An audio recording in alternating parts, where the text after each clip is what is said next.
সংখ্যালঘুদের নিরাপত্তা নিশ্চিতে বাংলাদেশের অন্তর্বর্তী সরকারের গৃহীত পদক্ষেপকে স্বাগত জানিয়েছে যুক্তরাষ্ট্র। বুধবার মার্কিন পররাষ্ট্র দপ্তরের নিয়মিত ব্রিফিংয়ে করা প্রশ্নের উত্তরে এমনটা জানিয়েছে মুখপাত্র টামি ব্রুস। সংবাদ সম্মেলনে যুক্তরাষ্ট্রের জাতীয় গোয়েন্দা বিভাগের প্রধান তুলসী গাবার্ডের মন্তব্য সম্পর্কে জানতে চাওয়া হয়। এ সময় ব্রুস বলেন, কোনো দেশেরই সংখ্যালঘুদের অধিকার লঙ্ঘন হোক এমনটা চায় না যুক্তরাষ্ট্র। আর এই ব্যাপারে ডক্টর ইউনূসের সরকারের বাংলাদেশে যেসব পদক্ষেপ গ্রহণ করেছে তা প্রশংসনীয়।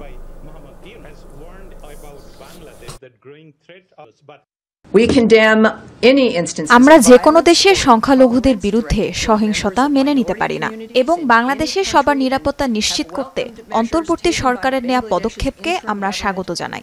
আমরা বিষয়টি পর্যবেক্ষণ করছি, আশা করি এটি অব্যাহত থাকবে।